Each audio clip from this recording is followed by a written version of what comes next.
자, 다음은 어찌 보면은 천사의 본래 임무입니다. 메신저죠.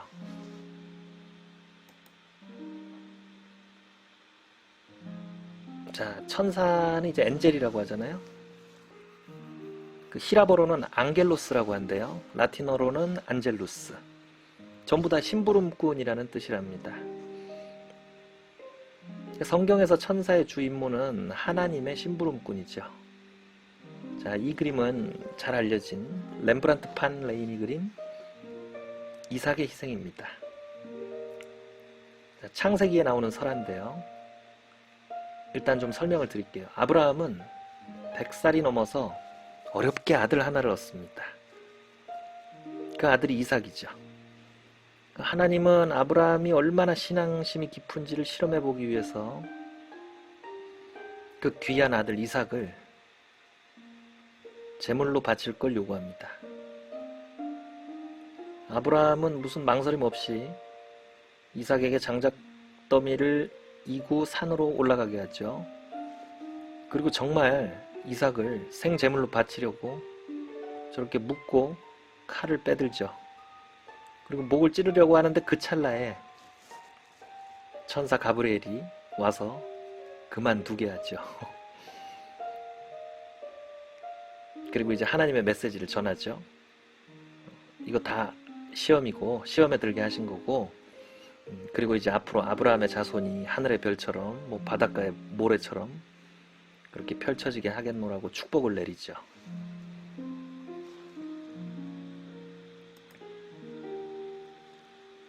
자, 동일한 주제의 카라바초라는 화가가 그린 그림입니다. 여기서는 가브리엘 천사가 좀 소년으로 묘사가 되어 있죠. 그리고 늙은 아브라함을 이렇게 달래듯이 설득을 하고 있네요. 그리고 오른손으로 이렇게 어루만지는 이 양 있죠. 이 양은 이삭을 대신해서 쓰라고 가져온 제물이에요.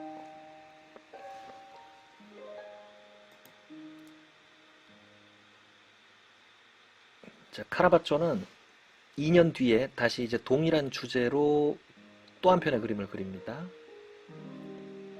이 그림이 훨씬 유명하죠. 천사는 왼편에 있는 소년입니다. 이 끄트머리에 날개 흔적이 보이죠. 그리고 저 아브라함의 손에 쥐어져 있는 저 칼을 보십시오. 1초만 늦어도 금방 뭔가를 찌를 뻔했죠. 그죠? 생각만 해도 끔찍합니다. 그리고 천사가 그 손목을 아주 단단히 잡고 있는 저런 표현들을 보십시오. 굉장히 극적이죠. 그리고 제물로 바쳐질 뻔한 이삭은 지금 늙은 아버지의 손에서 울부짖고 있습니다. 보통은 이삭은 이제 좀 순종적인 표정으로 그려져요. 마치 순교자처럼 기꺼이 제물로 바쳐지겠다는 그런 순교자 같은 얼굴을 하고 있는데, 근데 사람은 다 죽기 싫잖아요. 예. 그렇죠? 이 그림은 훨씬 인간적이죠. 그런 면에서.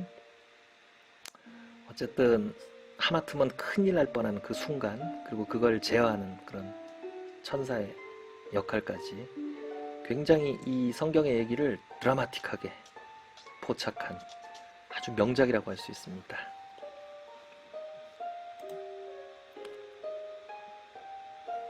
자, 또 다른 메신저예요. 역시 가브리엘입니다.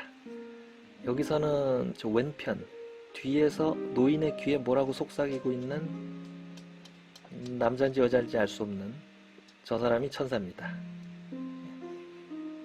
역시 렘브란트 판 레인의 그림이고요. 그림의 제목은 성 마태와 천사입니다. 마태는 4대 신약 성서 중에 마태복음을 쓴 성인이죠. 근데 마태는 다른 편에서도 한번 말씀드렸는데 그냥 무지한 세리였어요. 그 세리는 세금 걷는 사람입니다. 당시 이제 세금 징수원들은 아주 불황무도하고 막 무자비하고 무식하고 그랬대요. 막 강제로 약탈하듯이 세금을 뺏어가고 그랬으니까요. 그래서 대체로 글도 모르고 그 사람들한테 어떤 미움의 대상이었는데, 그런 마태한테 어느 날 하나님의 목소리가 들립니다. 써라 성경을, 뭐 이런 식이겠죠. 마태는 저는 글을 모르는데요, 그러니까 걱정 말고 써라. 자, 그리고 이제 그 하나님의 심부름꾼인 가브리엘 천사가 마태에게 와서 쓰는 법을 알려주는 겁니다. 예. 이 쭈글쭈글한 노인이 마태고, 그리고 뒤에서 은근히 귓속말을 건네는 이 사람, 얘가 천사인 거죠. 자, 이번에는 귀도 레니라는 화가가 그린 같은 주제의 그림입니다. 여기 이제 흰머리가 꼬불꼬불한 이 노인이 마태죠. 자, 이 마태는 좀 옷차림은 초라하고 그런데 뭔가 좀 성스러운 그런 풍채가 엿보이죠. 그리고 아래쪽에서 이렇게 위로 올려다보면서 뭐라고 얘기하는 이 소년이 바로 여기서는 가브리엘 천사입니다. 날개가 일부 보이죠. 그리고 이제 노인은 아이가 불러주는 대로 쓰고 있습니다. 마치 그 종이가 마치 바스락거리는 소리가 들릴 것 같은 아주 실감나는 그리고 성스러운 그림이죠. 그래서 대체로 이렇게 아이나 천사가 어떤 노인에게 뭐라고 얘기하고 그걸 받아 적는 그림들 있죠. 자, 이건 다 성 마태와 가브리엘 천사를 묘사한 그림이라고 보시면 됩니다. 자, 카라바초가 그린 마태와 천사입니다. 자, 이 그림은 사실 소실되고 지금 사진만 남아 있는데요. 아까 말씀드렸다시피 마태는 글도 모르고 그런 무지한 사람이었어요. 그래서 보면 팔다리에 이런 잔근육을 보세요. 육체노동을 하는, 옛날에는 육체노동하는 계급은 좀 비천했잖아요. 자, 이런 잔근육을 아주 정밀하게 묘사했고, 그리고 이렇게 벗겨진 머리, 그리고 이마의 주름. 자, 이런 점들이 자, 마태의 신분과 성격 묘사에 적절히 활용되고 있고요. 그리고 이 천사는 얼마나 사랑스럽습니까? 제가 가장 좋아하는 천사의 이미지입니다. 저는 이 마테오라는 주제의 이런 그림들을 보면요, 혹시 보셨는지 모르겠는데 일라이라는 영화가 생각이 나요. 대충 영화 줄거리가 어떻게 되냐면, 망한 미래 세계에서 어떤 장님 남자가 성령을 받고 성경을 암기해서 보존하고 그 성경이 다시 이제 세상에 나오게 된다 라는 그런 아주 묵시론적인 아주 재밌는 영화입니다. 액션 영화고요. 그래서 그 일라이라는 영화에 나오는 장님 남자 덴젤 워싱턴이 그 배역을 맡는데, 마치 그 덴젤 워싱턴이 미래 사회의 어떤 마테오 같은 그런 이미지를 갖죠. 뭐 한번 보시기를 권합니다. 자, 다음은 워리어 엔젤이라고 이렇게 써놨는데, 천사는 이렇게 항상 야들야들하고 예쁘지만은 않아요. 예, 때로는 전사일 때도 있습니다.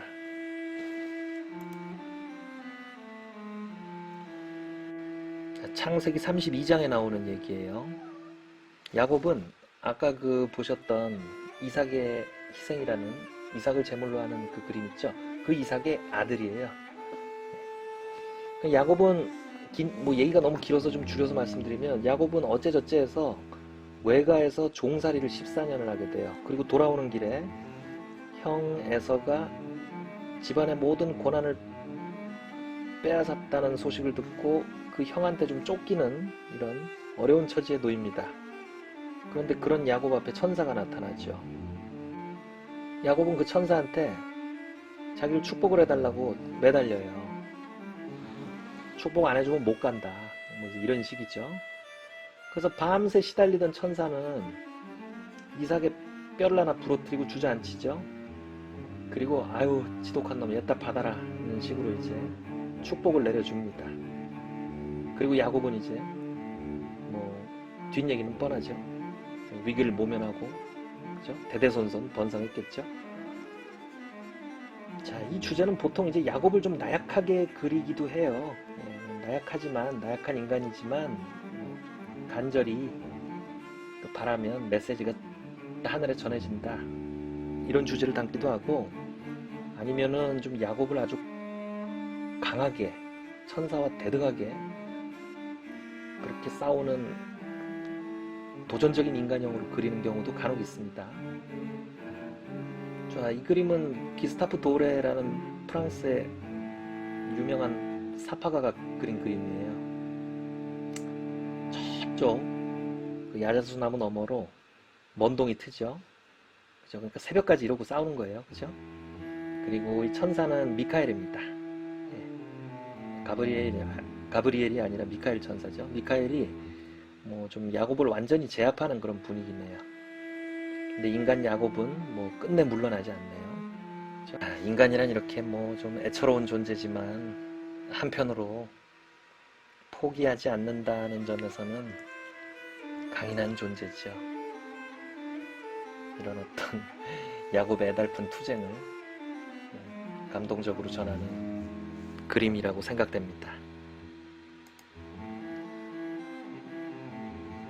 야, 일단 멋있죠, 이 그림. 그죠?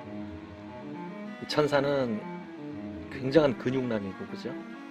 야곱도 무슨 헤라클레스 같죠? 느낌이. 알렉산더 루이스 들로아르라는 프랑스 화가가 그린 야곱과 미카엘 천사의 씨름입니다. 자, 야곱은 가끔 헤라클레스하고 이렇게 비슷하게 묘사되기도 해요. 실제로 성경의 얘기들은 미술에서 그리스 로마 신화의 어떤 비슷한 장면과 이렇게 환원돼서 재해석하는 경우도 많이 있습니다. 지금 이 오른쪽 도파는 헤라클레스가 안타이오스와 싸우는 모습입니다. 안타이오스는 포세이돈과 가이아 사이에서 태어난 장사입니다. 보통 이제 안타이오스는 지나가는 나그네들한테 시비를 걸고 싸워서 죽이죠.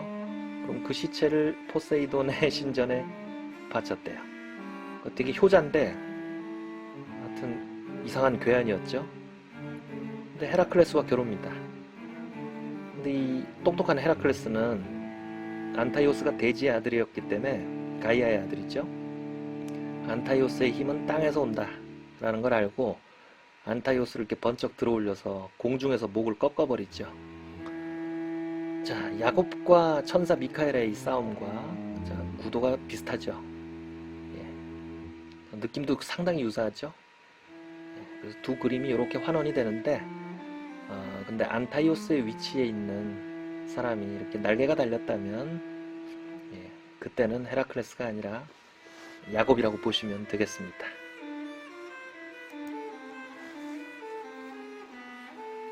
다음은 진짜 전사 같은이 아니라 진짜 전사입니다. 악마를 제압하는 미카엘 천사의 모습입니다. 자, 미카엘은 히라버로는 미하일이죠. 지금도 뭐 러시아에서는 미하일이라는 남자 이름 많이 있거든요.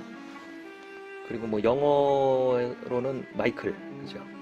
그 흔한 마이클, 미하일이고, 그리고 맥주 있죠? 그 필리핀 맥주 있잖아요. 산 미구엘.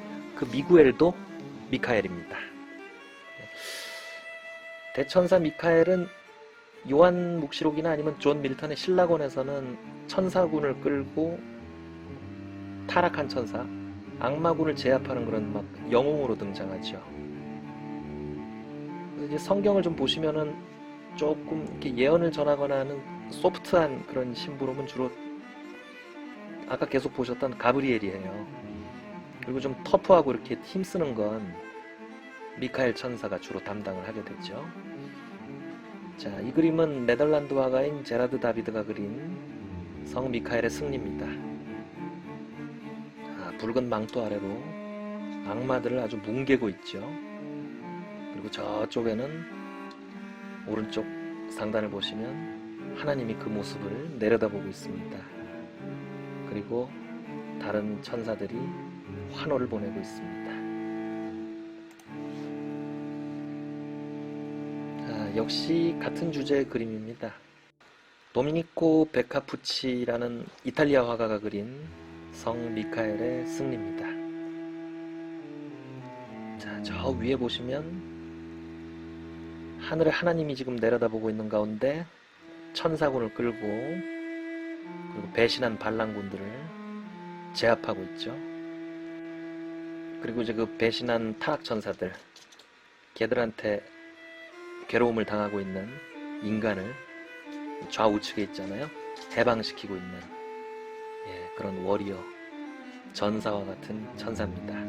하나님을 배신한 그 악마들을 제압하는 미카엘이라는 요 주제는 당시에 꽤 인기가 있었대요.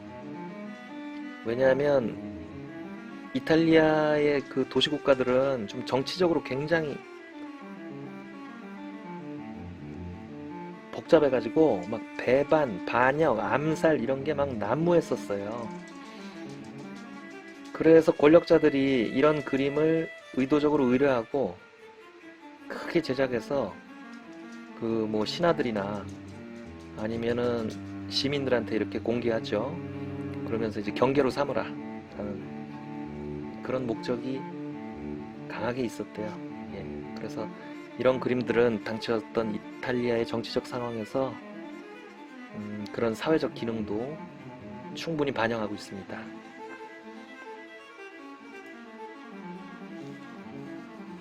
자, 이 그림도 역시 같은 주제의 그림이에요.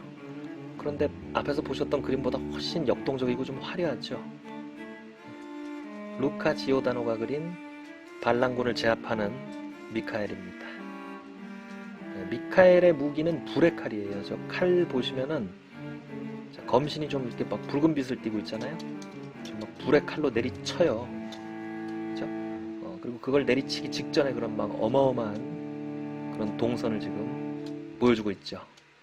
그리고 지금 발 아래서 막 경악하는 악마들을 보십시오.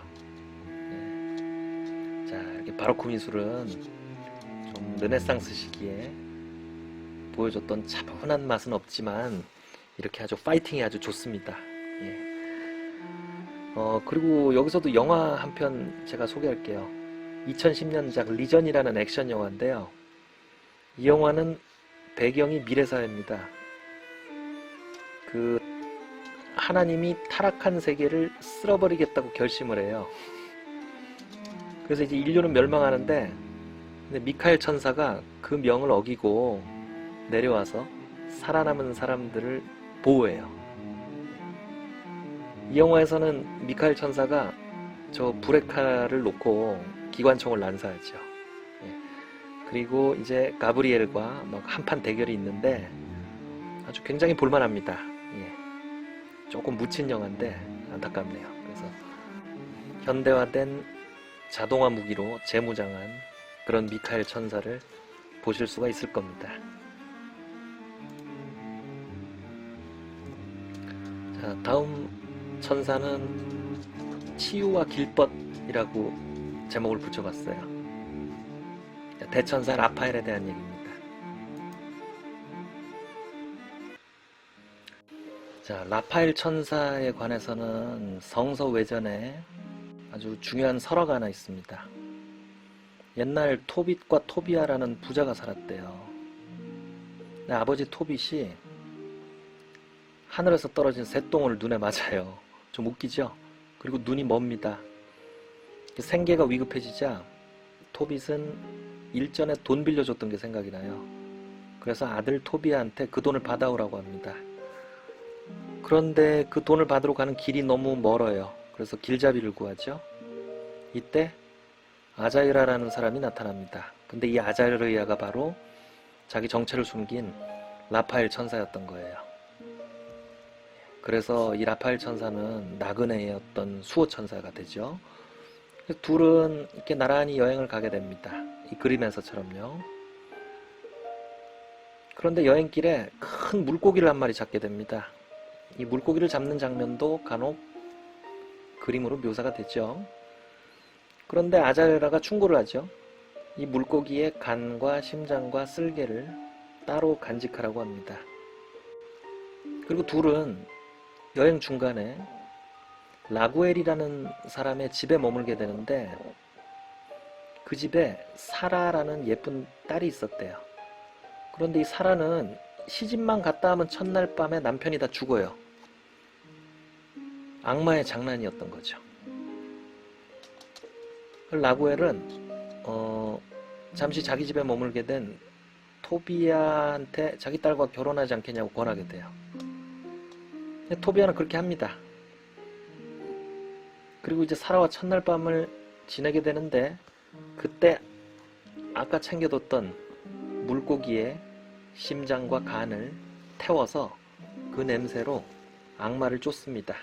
그 사이 라파엘 천사는 그 도망가는 악마를 두드려 잡죠. 그리고 그 원래 여행 목적이었던 그 빌려준 돈을 받아오게 됩니다. 자, 이제 집으로 돌아와야겠죠. 집에 돌아와서는 아까 이제 물고기 뱃속에서 꺼낸 것 중에 남은 게 있죠. 쓸개에 즙을 짜서 아버지 토빗의 먼 눈에 짜넣습니다. 쓸개 즙을요. 그리고 토빗은 눈을 뜨게 되고 행복하게 잘 살았답니다. 자, 이 얘기가 좀 이렇게 신기한 점이 있어요. 왜 이게 신기하냐면, 혹시 우리나라 설화 좀 잘 아시는 분들은 바리대기 공주 얘기하시죠. 부모님 병을 치료하기 위해서 먼 길을 떠나는 그 무속 설화인데, 그거랑 그리고 또 눈먼 아버지를 눈뜨게 해준다는 점에서는 또 심청전의 내용도 좀 섞인 것 같죠. 그리고 또 밤마다 신랑이 죽는 이런 스토리는 장화홍련전의 어떤 장면을 연상시킵니다. 신기하지 않나요? 예? 어쨌든 이 얘기에서 물고기 쓸개로 토빗의 눈을 뜨게 하는 방법을 알려줬기 때문에 라파엘 천사는 치유의 천사로 간주됩니다. 이 그림 보시면, 자, 한 청년이 왼편에 천사와 동행하죠. 이 천사는 토빗 얘기의 라파엘 천사입니다. 그리고 오른쪽의 청년은 토비아가 되겠네요. 그리고 왼손에 보면은 물고기가 이렇게 들려져 있네요.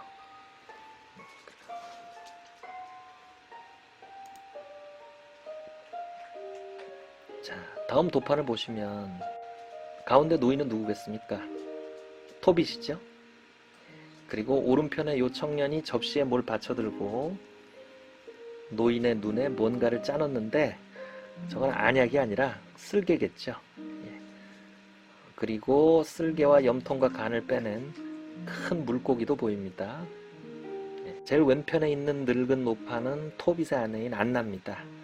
자, 그리고 가운데 빨간 곱슬머리에 날개를 펴고 이렇게 토빗의 뒤에서 들여다보고 있는 저 천사는 바로 라파엘 천사가 되겠네요. 자, 이 그림 참 재밌는 게, 쓸개즙을 딱 떨어뜨리는데 이 세 사람, 그리고 심지어는 강아지까지 어떻게 될까? 눈 뜰 수 있을까? 하고 아주 기대 어린 시선을 다 모으고 있죠. 예. 눈을 번쩍 뜨면 이제 뭐 난리가 나서 환희하겠는데, 그 바로 직전에 그런 아슬아슬한 긴장감이 있는 그런 명화였습니다. 다음은 쫓겨난 천사, 타락 천사입니다. 자, 뭔가 아주 강렬한 그림이죠. 알렉산더 카바넬의 추방당한 천사입니다. 자, 천사 중의 일부는 감히 하나님의 자리를 넘보고 까불다 쫓겨나죠. 그렇게 쫓겨나가지고 이제 삐딱선을 타고 악마가 됩니다. 뭐 우리 보통 루시퍼라고 하거든요. 그런 쫓겨난 천사를 그린 그림입니다. 이 그림의 포인트는요, 저 눈빛이에요. 뭔가 원한에 사무친, 그죠? 약간 억울하다라는 그런 의미의 눈물도 한 방울 있고요. 나 이제 막 살 거야 하는 뭐 그런 강한 느낌이 들죠. 예. 그리고 날개는 아주 오색의 화려한 그런 오묘한 빛깔을 하고 있고, 그리고 몸은 건강한 어떤 남성의 신체를 하고 있습니다.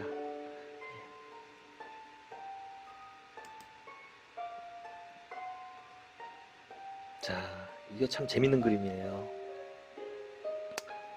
이 그림은 타락해서 쫓겨난 천사는 아니에요. 제목이 상처 입은 천사인데 핀란드 화가 휴고 신베르그라는 화가의 작품입니다. 2006년도 핀란드인들이 꼽은 핀란드가 가장 사랑하는 그런 그림이래요. 뭔가 이렇게 알 수 없는 메시지가 강하게 깔려있는 아주 문학적인 그림입니다. 이 들것에 타고 있는 저 백색의 천사는 안대를 하고 있네요. 그리고 오른손에는 보면 시든 꽃을 들고 있죠. 뭔가 되게 아파 보입니다. 그리고 두 소년이 들것을 들고 가는데 이 뒤쪽의 소년을 보세요. 이 뒤쪽에 키 큰 소년이 그 그림의 프레임 밖을 응시합니다. 우리랑 눈이 딱 마주치죠. 그런데 뭔가 우리를 원망 섞인 눈빛으로 바라보고 있습니다. 그러니까 이 그림을 보고 있는 우리가 저 천사를 저렇게 다치게 한 모양이에요.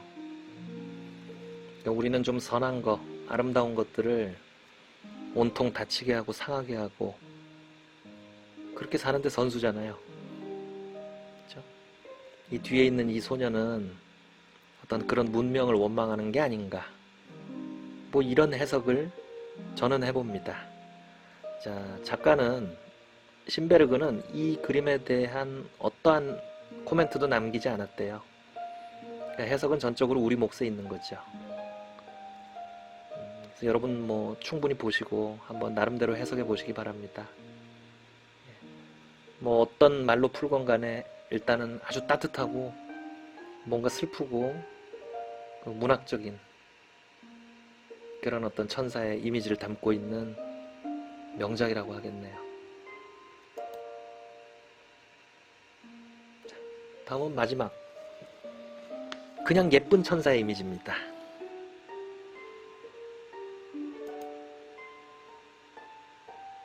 자, 명화 속의 예쁜 천사는 생각보다 좀 드물더라고요. 이게 천사 자체가 그림의 주인공인 경우가 좀 없어요. 대체로 예수님이나 아니면 성모 마리아의 주변 인물로 등장해요. 그러니까 주인공보다 더 예쁘면 좀 곤란하잖아요. 그죠? 찾다가 이 첫 번째 그림은, 자, 앞에서 한번 언급했죠. 성모에게 잉태를 알리는 천사 가브리엘입니다. 자, 뒤쪽에 보시면 날개가 있죠. 그리고 성모의 순교를 상징하는 백합도 들고 있습니다.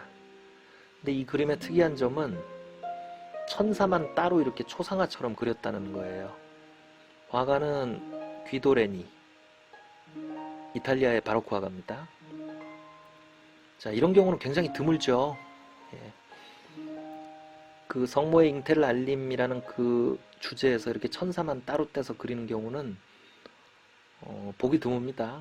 예. 뭐 어쩌면은 더 큰 규모의 그림을 그리기 전에 연습처럼, 습작처럼 그린 그런 그림일 수도 있어요.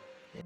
어쨌든 이 그림은 그냥 화폭 안에서 천사 자체가 주인공이라는 점, 그리고 아주 따스러운 눈빛, 그리고 좀 아주 지적인 인상, 그런 분위기를 가진 소녀의 모습으로 묘사가 돼 있다는 점에서 한번 따로 뽑아봤습니다.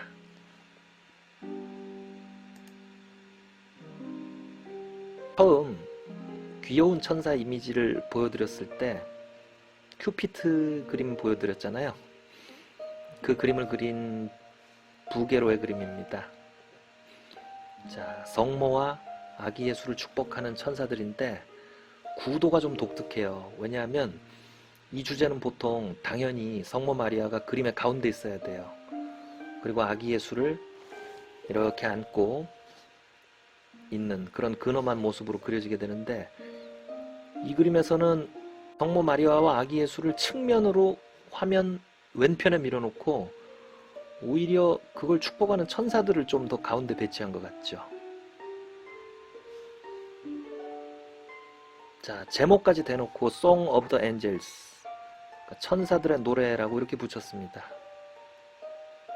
성모 마리아가 여기서는 오히려 조연인 거예요. 부게로라는 화가는 굉장히 이렇게 예쁜 그림을 많이 그렸는데 좀 욕을 바가지로 먹고 뭐 한동안 잊혀지고 그랬어요. 왜냐하면 이 동시대에 막 젊은 인상파가들의 보기에는 그냥 옛날 방식을 고수하는 그냥 꼰대 그림? 이제 이렇게 취급을 받았거든요. 그래서 인상파가들에 비해서 상대적으로 좀 저평가된 그런 면이 있는데, 자, 이런 그림의 어떤 독창적인 구도, 자, 이런 걸 보면 이 부게로 본인은 좀 억울한 면이 분명히 있을 겁니다. 예. 어쨌든 다시 이제 본론으로 돌아와서 여기 있는 이 세 명의 천사를 보십시오. 앞쪽에 바이올린을 연주하는 천사도 그렇고요. 그리고 뒤쪽에 저 루트를 연주하는 천사도 그렇고요. 그냥 예쁘죠? 이 부게로라는 화가의 그림은 그냥 예쁘다 라는 걸로도 오래 보고 있기에 평화로운 그런 그림입니다. 자, 이제 대단원의 막을 내리는 마지막 천사입니다. 미국의 에벗 샤이어라는 화가가 그린 천사입니다. 이 샤이어는 어떤 현대적인 기법으로 고대 그리스풍의 의상을 입은 초상화들을 좀 많이 남겼어요. 그리고 현대화가들은 그 천사를 주제로 그림을 그리는 경우가 드물어요. 그런데 역으로 이 샤이어는 천사 그림을 여러 점 남겼습니다. 특히 이 그림 굉장하죠, 그죠? 어떤 갓 사춘기 지난 어떤 소녀의 얼굴입니다.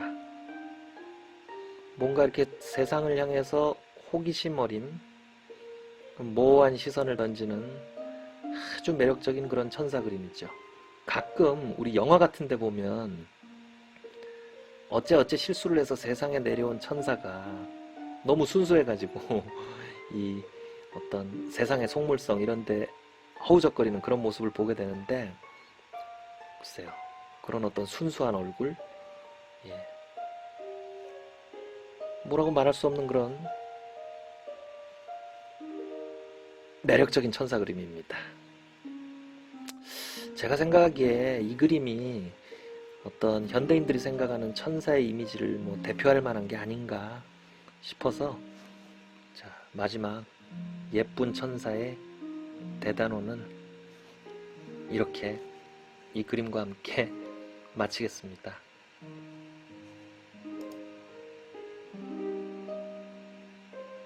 자, 지금까지 여러 점의 천사 그림들을 보셨는데요. 자, 이 영상을 통해서 무슨 뭐 천사가 원래 어떤 모습이었냐라고 이렇게 성서의 내용을 고증하거나 그런 목적을 가지고 있지는 않아요. 신앙이 있건 없건 종교가 뭐건 간에 서양화 속에 있는 그 천사의 이미지를 통해서 그런 그림을 그린 화가들이 어떤 메시지를 전하려고 했는지, 그리고 뭐 그런 이미지나 메시지를 전하기 위해서 천사라는 소재를 어떻게 활용했는지, 그걸 한번 살펴보자 라는 정도로 이해해 주셨으면 좋겠습니다. 그리고 천사가 등장하는 그림은 그냥 보고 있으면 평화롭고 기분 좋고 그래요. 예. 그래서 한번 천사라는 주제로 영상을 찍어봤고요. 그리고 뭐 천사의 축복이 가득하시길 빕니다. 지금 여러분 등 뒤에서도 천사의 축복이 함께 있으시기를 간구합니다. 감사합니다.